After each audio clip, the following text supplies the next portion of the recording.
I'd like to introduce fellow Canadian Rob Mclachlan, who But we promise not to talk about Canada tonight. No, okay? no. This is a promise. If I break this promise, So, give a shout and howl, okay? I'm sure you'll enjoy everything that Rob has to say. Thanks.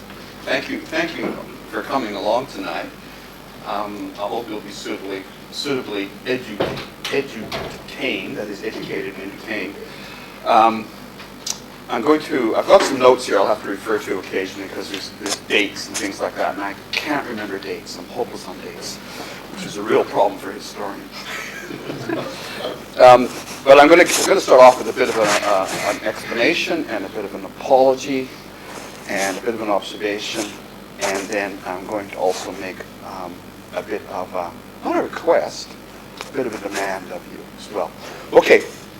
Explanation. I was asked some time back to put together a talk for this date as a muster, and yeah, I said sure, that's fine.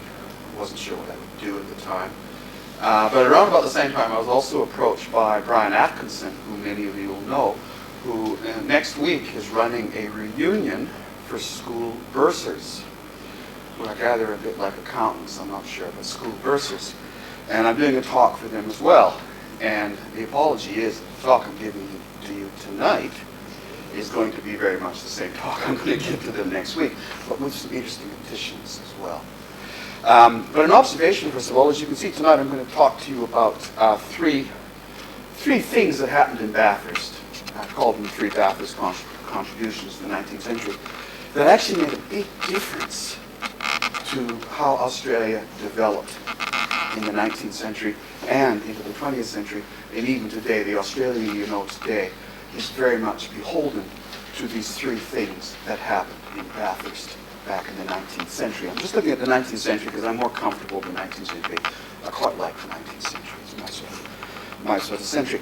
Now, a bit of an observation. I noticed that our new Member of Parliament for the electorate of Clare did his, I love this word, did his maiden speech in Parliament, and he made kind of a joking reference, it's in good humor, a joking reference to Bathurst being the home of the Chico roll. And he got done like a Chico roll. The member from whatever Bendigo and the member for whatever Wagga Wagga, both of whom had pre-existing claims for it. I have to say, I think the truth of the matter is with them, not with Bathurst being the home of the Chico roll. They may make them here, etc., etc. But my observation is this. It's really disappointing that this man stands up in Parliament and, he's doing it in good fun, okay? In good fun, talks about famous and important things that happened in his electorate, and Bathurst gets the Chico roll.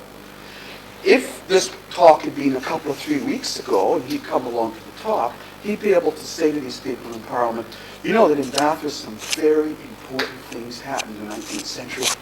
These are so important that the world we live in, the Australia we live in today, has been shaped up by them. But, as you will see, when we move along, one of the things that happened in Bathurst is very much alive right now in Parliament. It's very much alive in Parliament right now. So there's a bit of an observation there. I'm also going to make a promise, as I've already said, I'm not going to try and mention Canada. I'm going to have to refer to notes every now and then, as I say. I'm going to take three events. First one, of course, as you probably already guessed, has to be 1815. And what happened here in 1815. We're going to go through these 1, 2, 3. I'm going to take you through the 19th century with these events. We'll see how they unfold.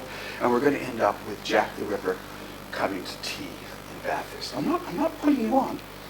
He came to tea in Bathurst. Well, maybe he did. So we'll start with Macquarie.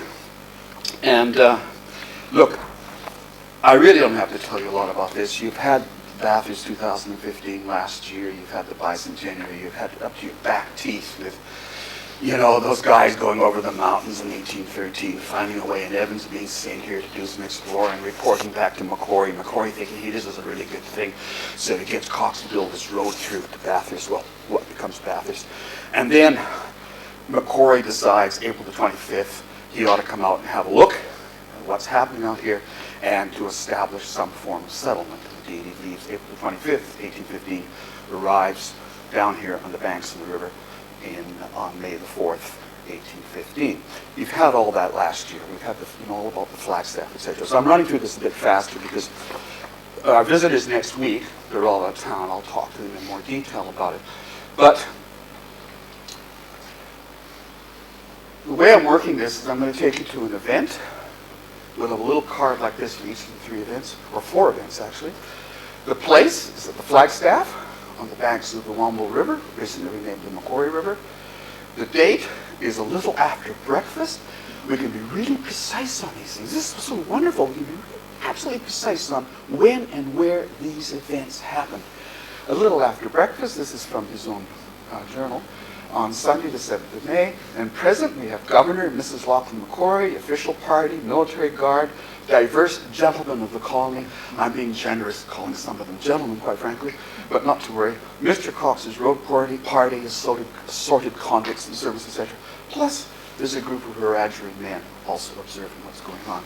And of course, what it is to announce with the raising of the Union Jack that a town to be called Bathurst will be established on this site at some time in the future. Mistakenly, this is often referred to as the proclamation. There was no proclamation. Okay, I've talked about that elsewhere at other times. So this is the seminal event that happens in what we call Bathurst today in May 1815, which is going to change the history of Bathurst. Because what we're really talking about is, of course, there's the Flagstaff, as it is today, as it was in 1815, and that survey marker is actually the key point here. Because what we're really talking about with that ceremony is the opening, the unlocking of the interior of Australia for settlement, expansion, etc. Not immediately, it's going to take a few years, but this is when the rest of Australia really becomes part of the British Empire in an active working sense. And quite frankly, if you think about it, that's most of Australia. That little strip along the coast is a very small part of Australia today. Okay? So this is the beginning, the opening up of Australia. And I'm also going to give you a headline in the newspapers. So we've got an event, when, where it happens, what it is, something of the importance of it. And as I say, I'm running through this one quite quickly because you know a lot of the details already. But in the government, in the Sydney Gazette, there's the government in general orders, and I'm quoting a quote from it. This is when he fixes on a site for the erection for the suitable town in the future. But most importantly, it's the Flagstaff. The Flagstaff is the earliest, the first gazetted location in inland Australia. This is official. This is a recognized site that's going to be used, and this is the important bit, is going to be used for surveying from that point onwards. So quite literally, just about everything that happens beyond this point is surveyed back to that Flagstaff. That permanent marker that we have down there is so, that's not just important for us in Bathurst, that's important for all of inland Australia. You can literally measure your way back to that Flagstaff from just about anywhere in this part of inland Australia. In fact, even this building, the building next door, the old church hall, with a couple of 3 measurements, you'll get right back to that Flagstaff. Because that building, a lot of that building is worked off that Flagstaff, and the actual situation of the building can be measured back with a couple of 3 calculations to that Flagstaff. So this is really important for inland Australia. This is the base survey point for all that's going to unfold until they establish some more survey points elsewhere. But this is the mother point, the beginning, the origins of inland Australia. So all the careful measurements, except their latitude and longitude was out. It was wrong. They had a miscalculation, unfortunately, for a number of reasons. So that's our first event. And I've thrown this in as well because this is a map, a little tiny extract of a map that was sent back to London with Macquarie's dispatch, which included that newspaper item, because that was the government gazette. Sent it back. This is a little bit of the map that was also sent back, and that little red dot on its own, That's the Flagstaff. That grid is the town they planned for in 1815, rather roughly sketched in. And there you've got Cox's Road leading back to the Emu Ford on the Nepean River. So that's our first place, moment, event that's going to be really important in the subsequent development of inland Australia. This is where it starts. Now the gold rush, yes indeed, you know about the gold rush already, but there's something that happens in Bathurst that is really important, central to the gold rushes in Australia. It happens down in the Carrier's Arm Hotel, down in William Street. Long gone, but this is from Theo Bark, Illustrated History of Bathurst, and I'm going by his notes, what he says. And he says, I'll just move along here, you see there's a lamp standing there, and there's another one further down.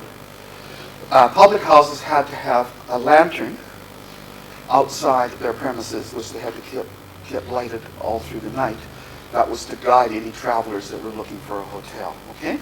So, what Theo says in his book is that that second one, where all the horses are standing, is the site of what was called the Carrier's Arms.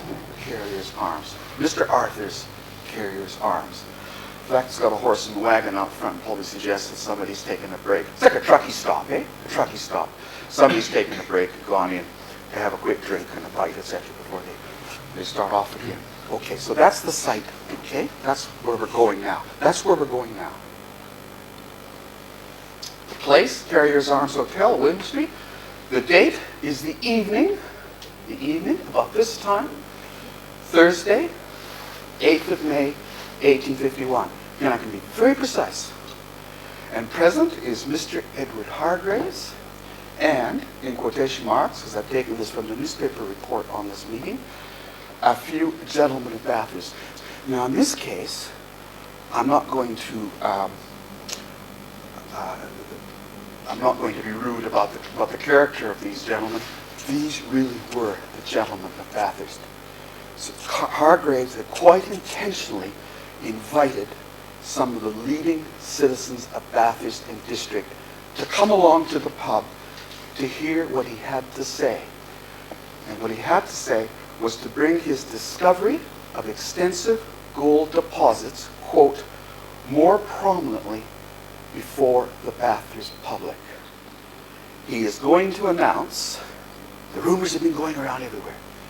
Tonight, Mr. Hargraves is going to tell you exactly where the gold is to be found. He's going to tell you how you prospect and find that gold. He is going to show you samples of the gold that he has found. He's on his way to Sydney this night and this night only. Well, it was well attended and well reported upon in the Bathurst Free Press. Not the next day, because they only published semi-weekly. It took a day or two. But I'll give you the background now, what's going on. I may have to refer to my notes here, because it's got dates in it, okay? Well, Hargraves had off to the California gold fields. 1849 California gold rush. Australia was actually, New South Wales was very well situated to get access to those gold rushes, to the California gold fields. You know, this is before the days of the Transcontinental Railway. This is before the days of the Panama Canal. For someone on the East Coast of the United States to get to California for the gold rush, well, you had to cross the continent, and you took the risk of getting a haircut on the way, if you take my meaning. It was quite dangerous. Or you can get on a ship and you can sail around the Cape and perhaps drown on the way. It was actually easy for people to get there from Sydney. It was the easiest access. So quite a number of people from the colony of New South Wales did get across to California through the gold rush to see what it was all about. They actually earned a bit of a bad reputation for themselves there. Amongst the first of the backpack travelers out of Australia going overseas. The reputation has not really improved much since then. But Hargraves went over for a time, and he came back. After a while, I don't think he ever did a lot of really serious prospecting or mining there. Mr. Hargraves actually was a bit work shy, to be honest with you, a little bit work shy. But he was smart, very smart. He came back, and he reckoned that there was gold-bearing country to be found out in this area. So he came up, January 1851, he comes back, and he heads up this way, and he heads over, a bit over towards where Orange is today, and he meets up, he meets up with the widow of the ship captain, Mr. Lister, on whose ship he had once sailed. He meets up, and he meets the son, John. John Australia Lister was his name. Meets up with him. They start chatting away. Hargraves tells him about the gold and how you find gold. And the two of them set off on a couple of expeditions looking for gold. And later they're joined by another local, and this is William Tom. They set off, and up around where Ophir is today, in a gully, they actually find a few specks of gold. Old Hargraves is really excited about this, really excited about it. So he shows the guys how to build a cradle, and he says, now you guys go off and do some more prospecting, see what else you can find. I'm going to go down to Sydney, and I'm going to talk to the government in Sydney about the find that we've got, and get them to declare it is a gold field, get them to declare a gold rush, and I don't think he actually said this to them directly, and reward me well as the discoverer of the field. So he goes back down to Sydney, and he shows his few specks of gold to the colonial secretary, Mr. Thompson. Mr. Thompson is not impressed. A few little specks. I think he says literally, wait till I get my magnifying glass so I can see what you've got here. How do I know that these actually come from up country there? Maybe you brought these back from California. No. Look, I don't think there's enough here for us to talk about a gold field or anything like that. This is pretty insignificant. And so he kind of brushed him off, Hargraves went back to his home, which was at Gosford. Now this is all taking place this took place in February is when they found the specks of gold, and this is sort of taking place in sort of February, March. Okay. Meanwhile, his two companions, he kind of referred to them as workers, they're joined by another one of the Tom brothers. And they're out prospecting away, and by this stage they've got to the junction of Lewis Ponds and Summerhill Creek, which we now refer to as Ophir, and they've actually done really well. They've actually turned up some serious numbers. So they inform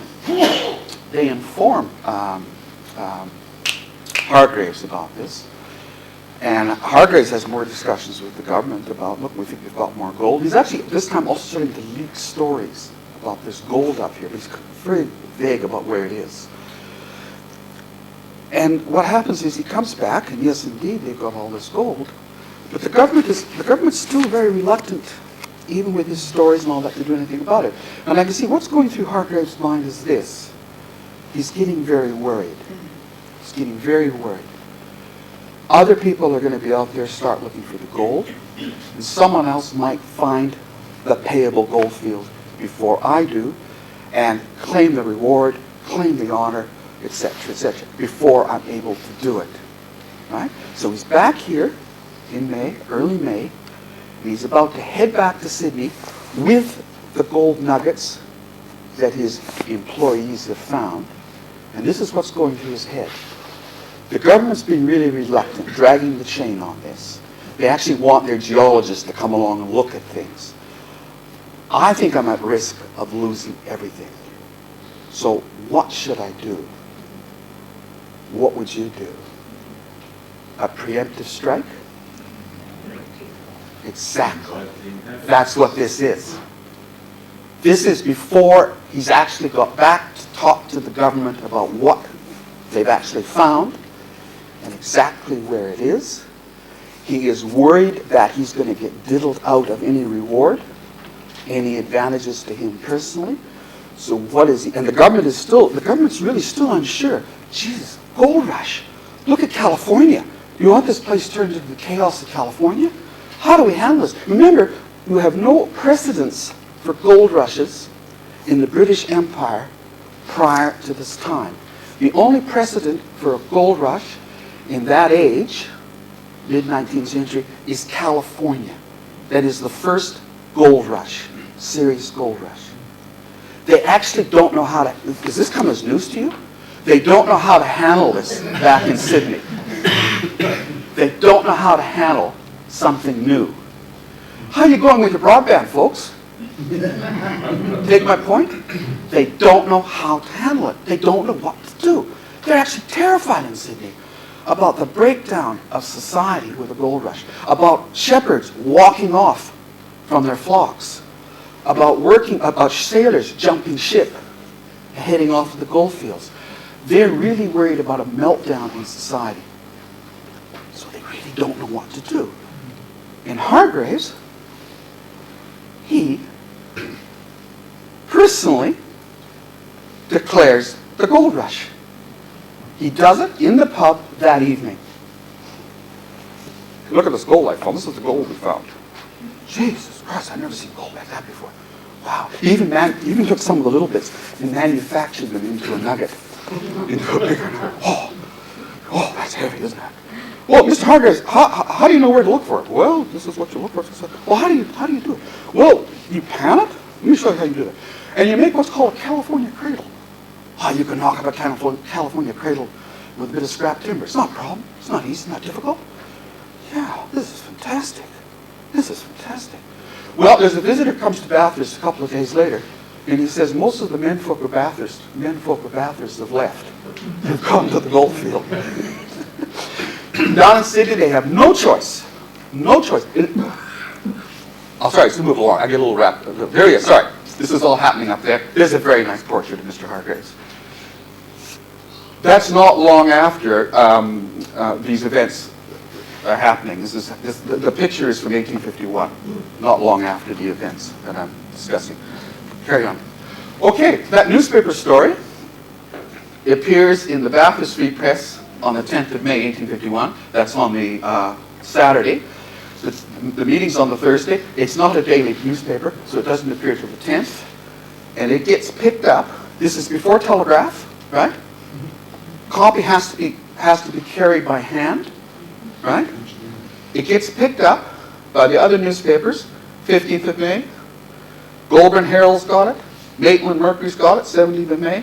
And down in Melbourne, they've got it on the 20th of May. All within about a week. The story is across the colonies. And in Sydney, they have no choice but to declare Ophir as a gold field and to rush their geologists out there and to immediately start working overtime on laws and rules and regulations for claims, etc., etc.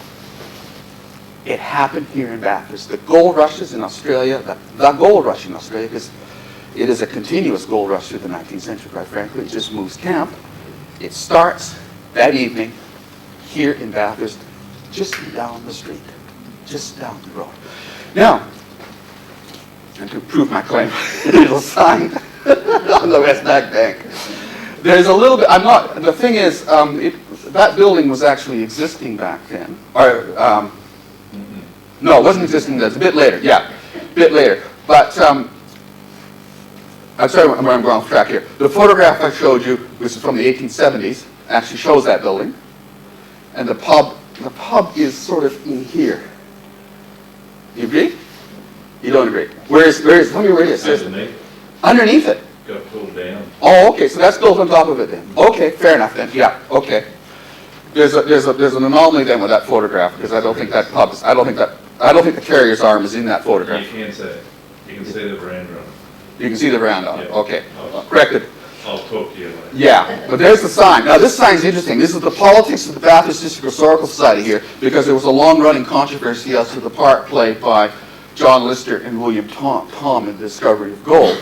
Hargraves only ever referred to them as employees. He never mentioned them that evening. He never mentioned them by name. They were his employees that were working out there on the field at Lewis Pond Creek. The Politics of the Historical Society have actually mentioned them in the sign, in the plaque. So there's an inaccuracy, if you like, in that plaque.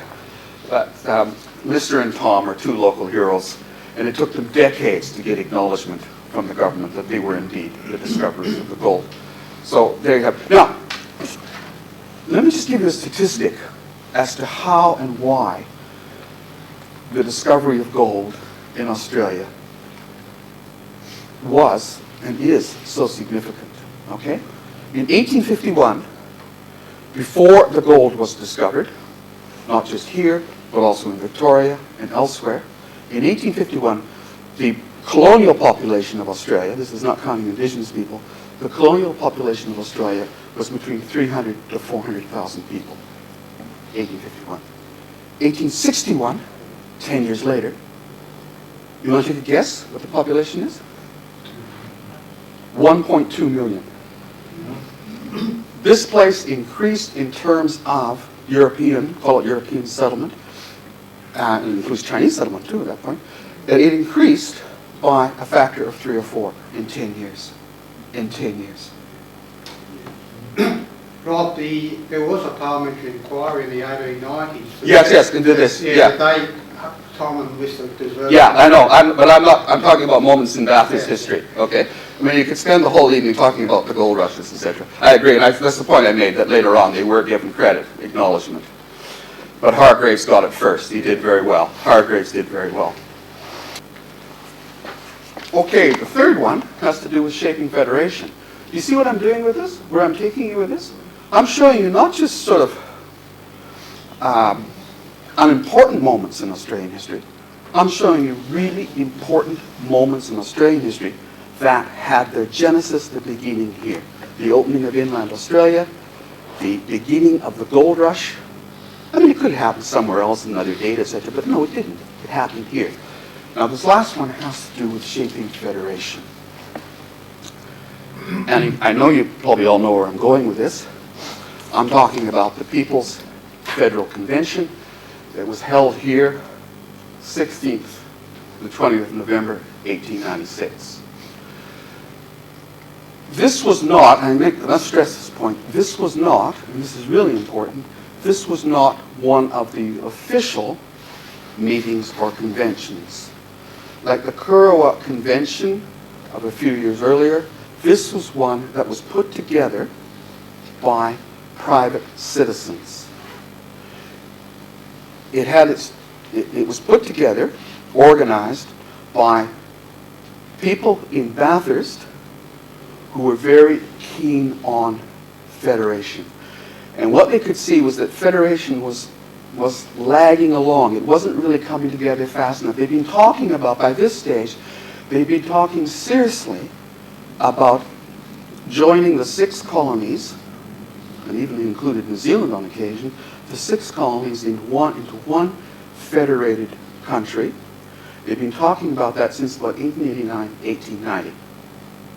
And there'd been a series of official conventions, 1890, 91, and 91. That's the last one. There might be another one as well. And there was the Kurrawa one in 1894. That's right. That was another privately organized one, citizens organized one. So in about the middle of 1896, Dr. Thomas Mclachlan, there he is there, right there, assisted by a remarkable but absolutely insane man called William Astley, right there. He looks very different from everybody else, and he was very different. He was Mclachlan was the president for the group organizing the convention. William Astley was the organizing secretary. Now this is before the internet. This is before the NBN even, right? What you've got, by this stage, what you do have is you have good good telegraphic connection throughout the country, and you have, at least on the eastern side of the country, a good railway system, but you do have coastal shipping that connects all the seaports in Australia together into scheduled sailings. And you also have, and this is very important, newspapers, daily, weekly, monthly newspapers and other kinds of periodicals that are being printed everywhere throughout the country. And they have a habit of borrowing copy from one another. Okay? So you have a really good, pre-internet days, a really good, integrated, efficient, well-functioning information system for spreading information around the country. What you also got is a good postal system. It's all the different colonies, but they do work together. And you've got all across the country organizations that are keen on federation, that want federation to happen. So in the space of just a couple of 3 months, working from here in Bathurst, they put together the idea of a people's convention to come to Bathurst with delegates from as far afield as possible, from different kinds of organizations, federation leagues, traveling salesmen associations, municipal councils, whatever it is, will come to Bathurst and we'll discuss federation, do it in a serious sort of way, and we'll come up with some sort of resolutions and ideas, etc., which we'll then present on to the politicians to take further. Okay, now, as I say, it takes place between the 16th and the 20th of November, 1896. It takes place in the School of Arts Hall. This is a lovely image of Bathurst in 1891 over there, and what we call the town square area. You can see what an attractive, beautiful provincial city Bathurst had become by that stage. This is a real gem. The School of Arts Hall is here, and there's a front view of it by Graham Lupp. Graham Lupp is drawn. That's where it takes place. Okay? Now, we're not going to go to all the sessions. We're just going to go to, well, 2 sessions. School of Arts Hall, we're going to gather there at 8 p.m. on Tuesday, the 17th of November, and we'll reconvene at 2:30 p.m. the following day. And present will be 132 delegates, plus invited guests and public attending the People's Federal Convention at Bathurst 1896. And the purpose of this meeting will be to debate and vote upon Dr. Quick's amendment to Clause 9, Section 1 of the draft Constitution. Oh, ladies, please proceed to the upstairs gallery. Come back to that. I'll come back to that, yeah. What they were doing was they took what was called the draft Constitution that had been put together at a meeting of various official delegates from around the Australia, and they'd come up with a draft Constitution. A draft Constitution. And what they did in Bathurst, and they did it really seriously, you can look through the proceedings, they went through that Constitution section by section, clause by clause, debated and discussed it, and came forward with amendments here and there where they thought things could be changed. And one thing they picked upon was that Clause 9, Section 1. And Dr. Quick, who was a representative from Bendigo, had a very interesting idea as to how they could change that clause. Did you guess what the clause has to do with? It has to do with the Senate. Now, this is a fantastical idea. You may find it hard to believe, but up to this point, the notion was that the Senate, in the proposed new Commonwealth of Australia Parliament, would have its representatives appointed or selected, however they might do it, was up to them, by the 6 individual colonial or to become state legislatures. Okay, you got that? They would be, it may be that they would, down in Sydney, in Parliament in Sydney, they might come up with a list of people that they would like to be their senators, and that would be it. No recourse to the public, no recourse to the voters. They would just select their senators. You know, that's how it's done in Canada, quite frankly. The Senate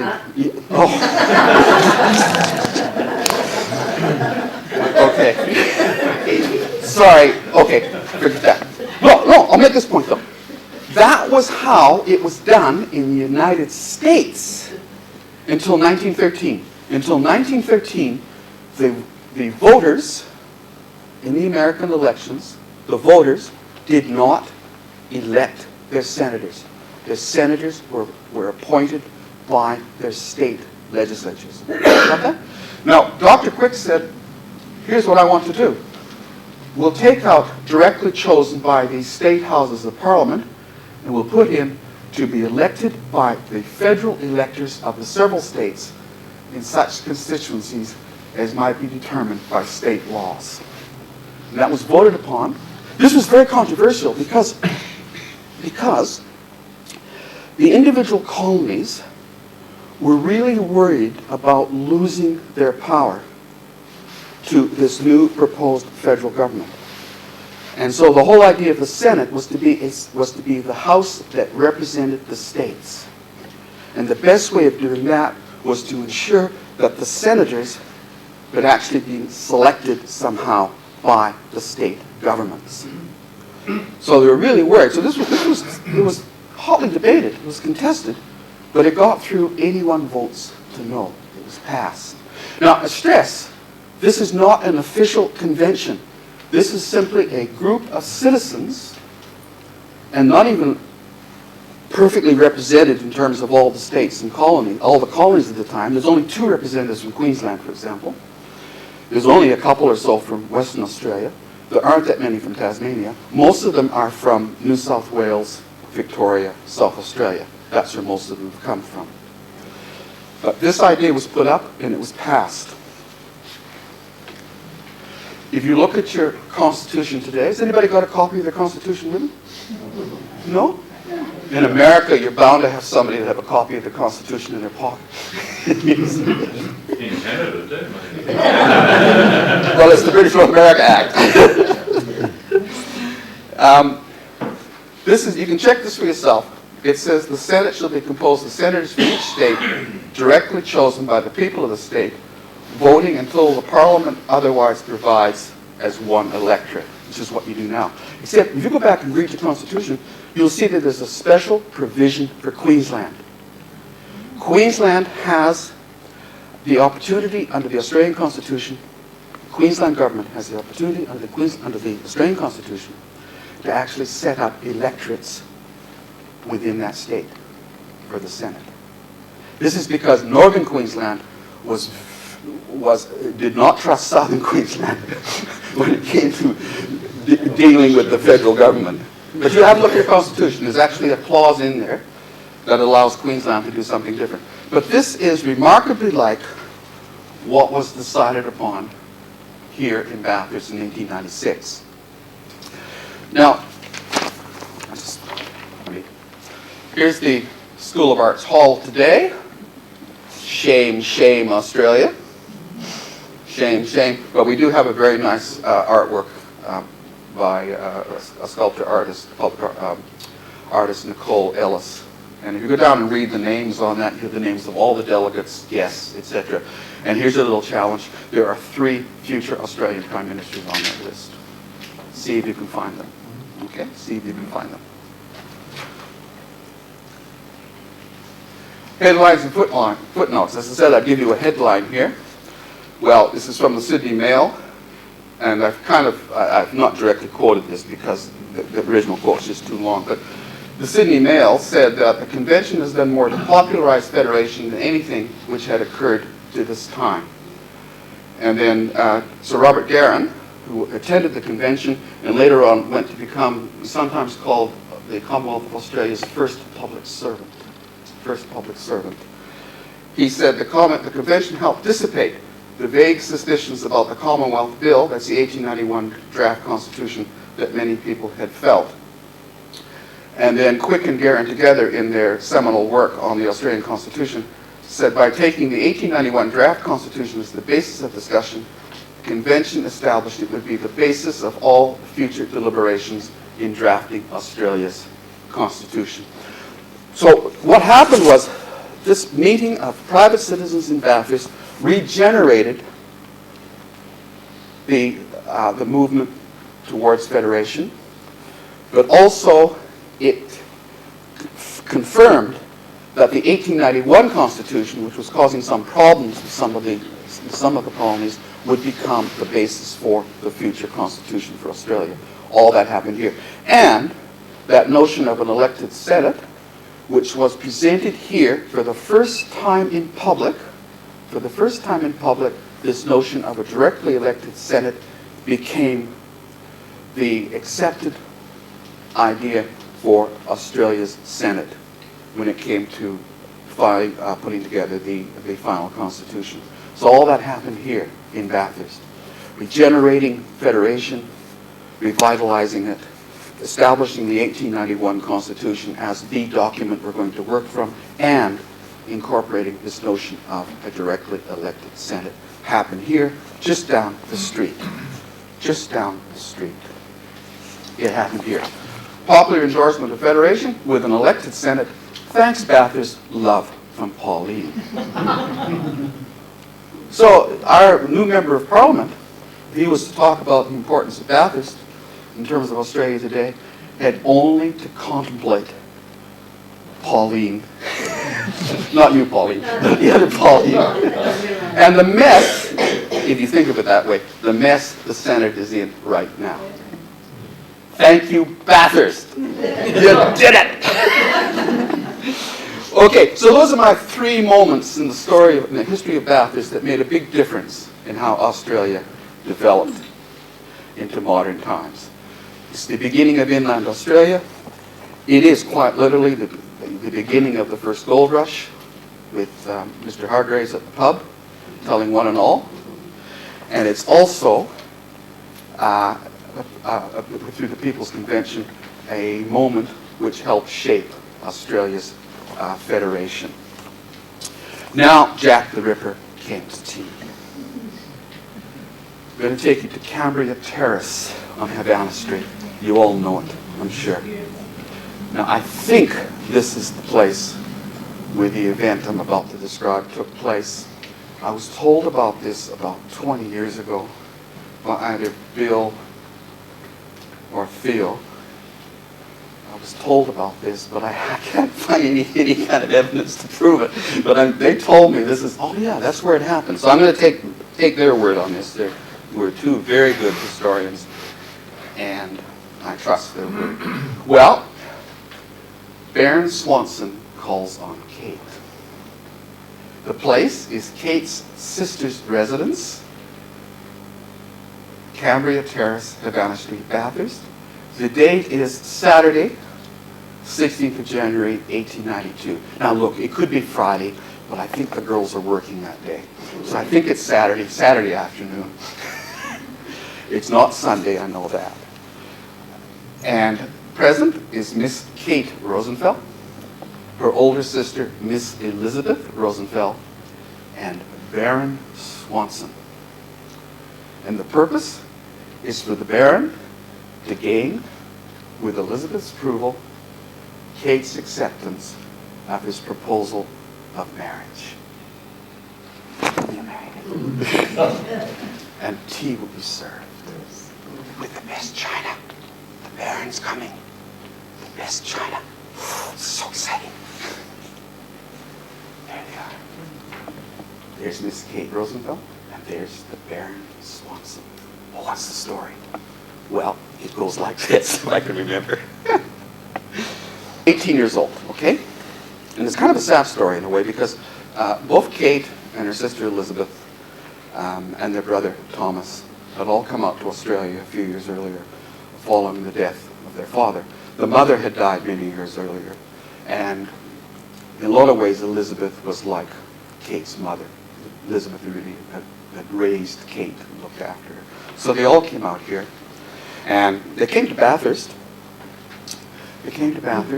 And Thomas for a time worked as a waiter up at the Royal Hotel. But then he got a job out at Broken Hill. And so Kate went with him to Broken Hill to keep house for him. Okay? This is in 1891. But 1892, January 1892, Kate's had enough of Broken Hill. I gather it was a really hard summer. She's had enough, and she decides she's going to come back to Bathurst to be with her sister Elizabeth. So she leaves Thomas in Broken Hill. Now, to get from Broken Hill to Bathurst at that time, this is before the railway's gone through apparently. So what you have to do is you have to take the train down to Adelaide. In Adelaide, you take the ship. The ship goes up to Sydney, but in this case, it also stops in Melbourne. In Melbourne, this very elegant sophisticated gentleman boards the ship. Baron Swanson, mining engineer, just out from England. Try my luck in the colonies. Rob, is Baron his name or is it a title? It's his title, sir. It's his title. Just check it. Good God. It's his title, man. It's his title. Very sophisticated. Now, poor old Kate gets a bit of a seasickness on a trip from Melbourne to Sydney. And the Baron's very attentive. Oh, my dear, you don't look well at all. You don't look well. By the time the ship reaches Sydney, in her words, an attachment has formed. They're in Sydney. She's going to stay the night, one night in Sydney, before she catches the train back to Bathurst. In that one night, that one day, I don't know what happened tonight. I'm too much of a gentleman to tell you what happened that night. But during the day, they go for a walk on the beach at Coogee. And he proposes to her. Will you marry me, Kate? Oh, 18 years old. He's in about his early 40s, I think. Very sophisticated man. I mean, the girl's swept away. The girl's swept away. Oh, I don't know. I have to go back to Bathurst. Discuss it with my sister. Let me accompany you to Bathurst. May I accompany you to Bathurst? Oh, okay. So he accompanies her back to Bathurst. He stays at the Royal Hotel. Okay? Kate goes to stay with her sister, Cumbria Terrace. He sees Kate over the next couple of 3 days. And then there is a moment or an occasion, an event, which I think takes place on Saturday, the Saturday, as I pointed earlier, that Saturday day, where he comes and he proposes marriage to Kate, seeking also Elizabeth's approval, the older sister's approval. See, in those days, there's no father. Okay, the father's dead. But what you would have done in those days is you would have asked for the daughter's hand in marriage to the father.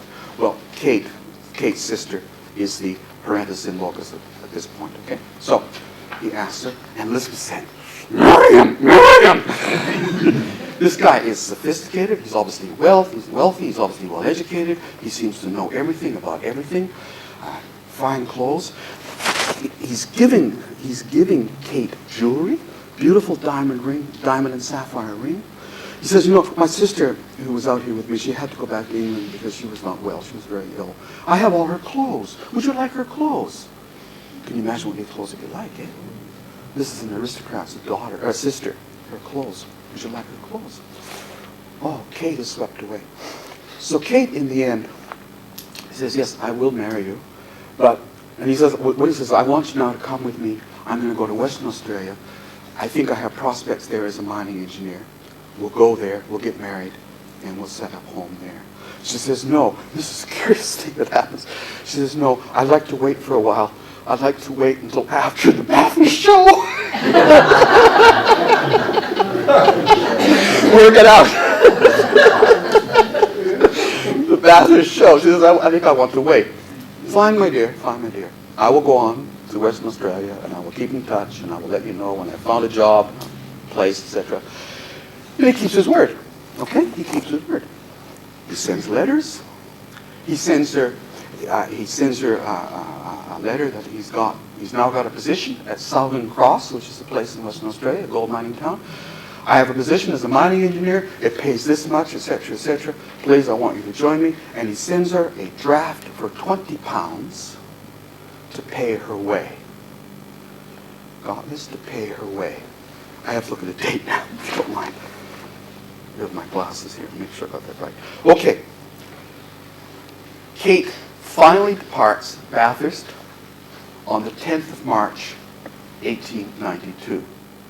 Remember, they've only met in January 1892.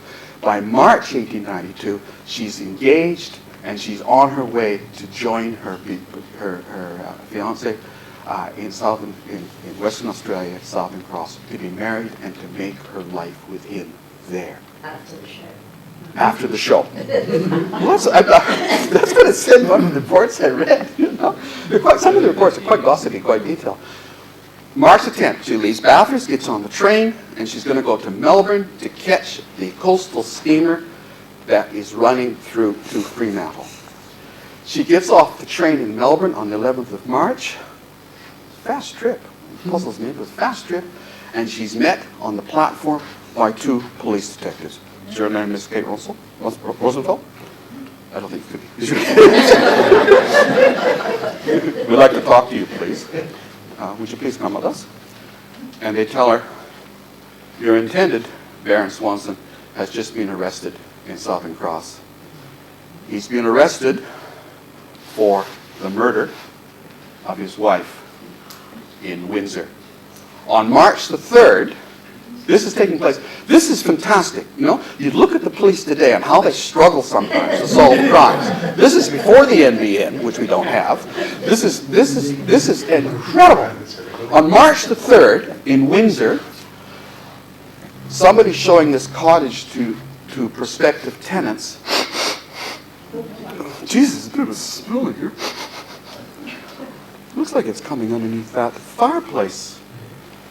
That fireplace, hearthstone. Yeah. Dig it up, and they find. What was your name? Sorry, it's a check.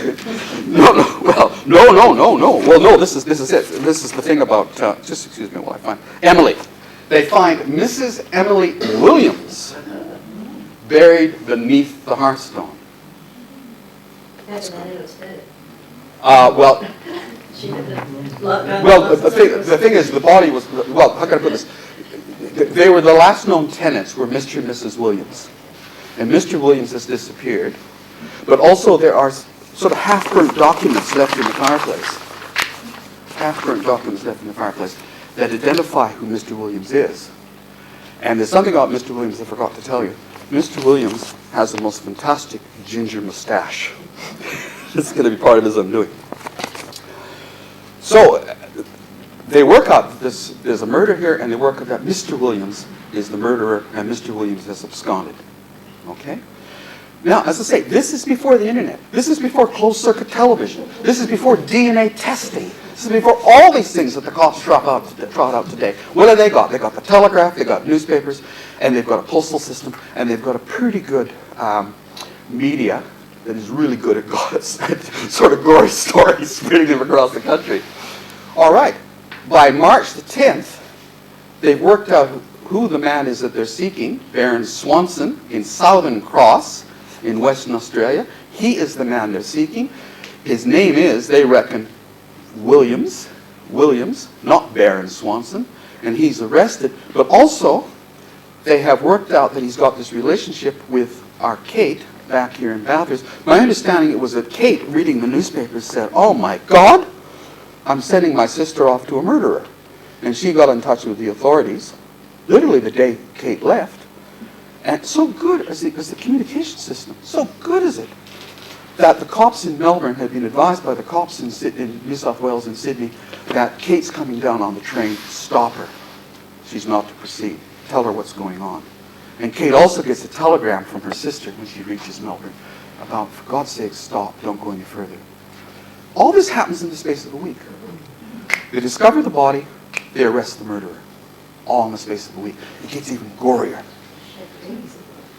Well, she's got all the rings, yeah. I don't know what happened to the rings. Good story. Yeah, good point. Where are those rings? Because there's quite a number of them. Yeah. It gets even gorier. With the aid of the intercontinental telegraph system, they have documents that suggest this man had actually come from England, from Lancashire in England, and something seems to be going on there. So they get in touch with the cops there, and the cops go to investigate the house that this man seemed to be living in, and he was very good at concreting, I must tell you, Baron Swanson. Baron Swanson actually by trade was a plumber, and I think as a plumber he also had skills in concreting. There's a concrete floor, they chip away, they break it up, dig it open, and what do they find? They find another wife, Marie, and now it gets very sad, and their 4 children. Marie and their 4 children. He had, to give you the dates on this, He had apparently killed Marie and the 4 children around about August 1891. He left England in about September 1891 with his new wife. He had turned up and was living in Windsor and killed her on Christmas Day 1891. Sort of saves on Christmas presents, I suppose. Killed her on Christmas Day 1891. And by January 1892, he's courting and has got the agreement to marriage, the acceptance of his proposal by our Kate. All that happens in the space of just a few months. And there's actually another wife as well, but she seems to have survived. He's married to those 2, plus the 3rd one, all more or less at the same time. So he's not just a bigamist, he's a trigamist. He's a trigamist. This guy. But he's incredible. He's incredible. He's not, how can I put this? He's incredible at creating new identities for himself. I won't give you all the false names he had. He had a number of false names, a number of false identities that he used. He even passed himself off for a time as an army officer. He's very good. He's very good at this. So they find they have this other body, but the other 5 bodies back in England. Well, he goes to trial. There he is in trial. Trial is just over. It's in the last days of April, first days of May. It's a very quick trial. And he's executed on the 23rd of May, 1892. And what happened to Kate? Why was she sent to Bathurst? You want me to answer that question? Well, you got it there. Kate ends up in Canada. Yeah, it's actually really hard to follow. It's really hard to follow the story, but the best I can make out is that both the sisters actually go back to England not long after this. Look, if you think about it, Kate must have been traumatized by this. And you can imagine living with that story. Wearing the clothes. Well, she actually refused the sister's clothing, actually. She said, no, thanks, I don't want that, thank you. For whatever reason, I don't know. But it must have been traumatic for poor Kate. I think Kate's life was changed forevermore by these events. She's 18 years old. She's been courted by this sophisticated baron. Turns out he's a serial killer. And she was the next victim, the next intended victim. It's pretty clear that was what was going to happen. There's no evidence he was going to change his ways.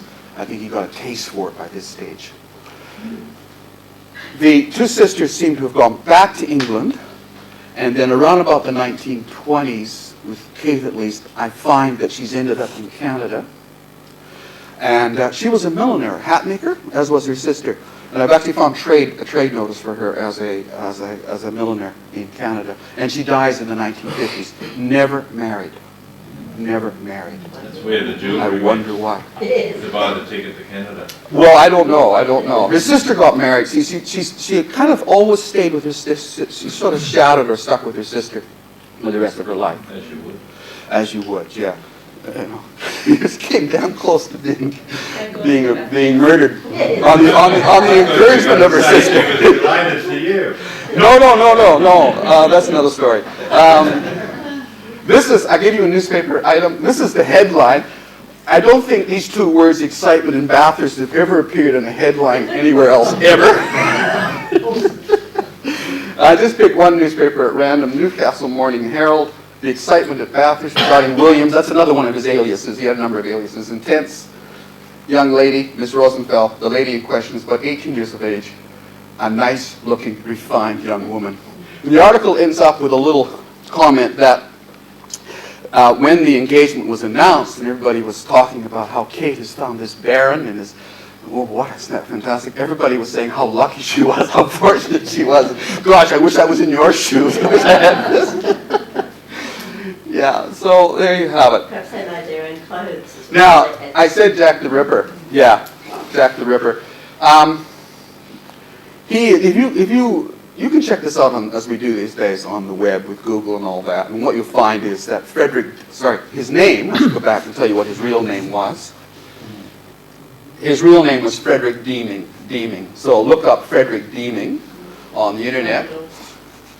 And Jack the Ripper, and you'll get all the various websites that actually refer to him as one of the candidates for Jack the Ripper. The press in 1892 reckoned he was Jack the Ripper. The Jack the Ripper murders took place in 1888, just a few years before. They began and they ended quite suddenly. And some of the press actually thought he could be Jack the Ripper. Because they were really quite unused to the whole notion of serial killers at this stage, you see. So to have this serial killer operating out in the colony, he could easily have been somebody who's come up from England, who was a serial killer back there, etc., etc. However, for at least one of the murders attributed to Jack the Ripper, our friend is actually in jail in Hull. So most people say that disqualifies him as being the Jack the Ripper, if there is one the Jack the Ripper. But every now and then, you know, they run these programs on who was Jack the Ripper. You'll find Frederick Deeming sometimes mentioned. But they probably won't make this connection with Bathurst. Okay. The connection with Bathurst is a bit obscure. They executed him quite quickly. Yes, they did. Yes, they did. Got it over with. None of this nonsense about appeals and, you know, and dragging the rope. Yeah. No, they purposely did it quite quickly. He pleaded he was insane. He tried to, you know, he tried to get off on grounds of insanity. Court didn't accept that. He insisted he was innocent. And he also wrote an autobiography while he was in jail, which he wanted to be given to Kate, which would explain his life story to her. But somehow, that autobiography disappeared. Some sources say it was destroyed by the court officials, by the jail officials, the prison officials. Another account says he actually ate it. He wasn't a normal person, you know. He wasn't a normal person. Okay, so that's Jack the Ripper. He was thought to be Jack the Ripper in 1892. Came to tea here in Bathurst. And there's your site. Now, the end. There will now be a test. Here's the test. And actually, this is serious because I'm giving something like of this talk. And probably shorter because I think I took too long. Jesus, how long did that take? I took too long. I'm giving this talk next week to a group of school bursars. And I'm talking to them about, you know, 19th century, etc. And I've not spoken about the 20th century in Bathurst. So what I want from you is, can you nominate or name any events that happened in Bathurst in the 20th century that changed or shaped modern Australia? An automatic disqualification, you cannot use the word Chifley. Because I think we'd all concede that Ben Chifley would certainly be a person born in Bathurst and raised in the district with all the fine qualities of a Bathurstian who certainly made a difference to the unfolding of the 20th century. Yeah. After the shooting of Morat and Hancock, the British no longer had control over the Australian troops on execution trials. Okay, the Hancock, yeah, the Breaker Moran and Hancock trial. Yeah, okay, I'm throwing something there. Yeah. Okay, they're executed. Yeah. Now, yeah, that did actually have that's a good one, because it didn't actually take place in Bathurst, though, Yeah. but Hancock sort of came from Bathurst. Yeah. And that meant actually that Australian soldiers in the First World War were not subject to British court-martial trials, and there was no shooting, no execution of Australians in the First World War, as happened with the British troops for things like desertion and cowardice and so forth. That's quite a good one. That's not so much in Bathurst, though. That's just somebody who had a connection with Bathurst. Yeah. But yeah. The war memorial. Well, his name's out at the War Memorial. Yeah.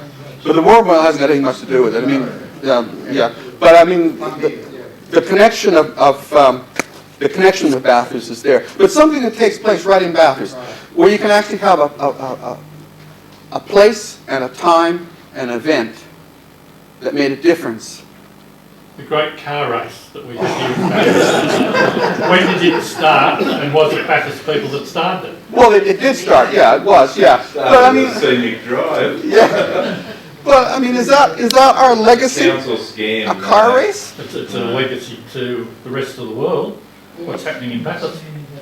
Yeah, I know. I travel around the world and I say where I'm from, and they say, "Oh, that's where they have the car race." And I go, "Groan. Is that what I'm known for? Is that what we're known for?" Yeah, I take your point. I understand what you're saying. Yeah, I don't have to agree with it. Okay, I take your point. Okay. Wasn't the first teachers' college here, was it? No. Because it's a Bathurst show. Yeah, the Bathurst show, which saves lives. Yeah. The Granny Smith apple. Yeah, they're reputed to come from the experimental farm. Yeah. Yeah. Granny Smith. From Sydney before No, that. Sydney before that. I mean, they were certainly cultivated for in terms of, say, commercial production. They did work on that up at the experimental farm. That's true. But can you think of anything? I mean, look, I'm in love with Bathurst in the 19th century. Okay, I think Bathurst in the 19th century is absolutely fantastic. I'm so glad that that luck had it that it ended up here. Okay, I could have ended up in Goulburn or someplace like that, with my career, but I ended up here because the 19th century in Bathurst is an absolute wonderful field and period place to be a historian. Absolutely fantastic. Rob, what date was that Father Slattery playing around with X-rays of his... That's 19th century, I'm afraid. Yeah. 1890s. 1890s. I mean, that's one I could have put in for sure. Yeah. I'm looking for 20th century. Oh, don't forget the Central Mapping Authority. Oh, that's true. Yes, Central Mapping Authority came in. Yeah, which was part of that disaster called what did they call it? The Growth Center. The Growth Center. Yeah, these are the same people that didn't want to bring us the gold rush. Is that right? Yeah. Well, look. I'm giving it to you as something to think about. Certainly in terms of the 19th century, and we can throw in things like Father Slattery as well. In the 19th century, Bathurst really is at the center of modern Australian history. It really is. The 20th century, I'm not so sure. If you have a look at Green's history, there's a wonderful chapter in there it's titled, Not Dead, But Sleeping, which deals with the 20th century. So that was your test, okay? You've done pretty well. Okay, car race, yeah. But it's kind of disappointing, isn't it? Wish it was something else, but yeah. That's it. I'm finished. Thank you.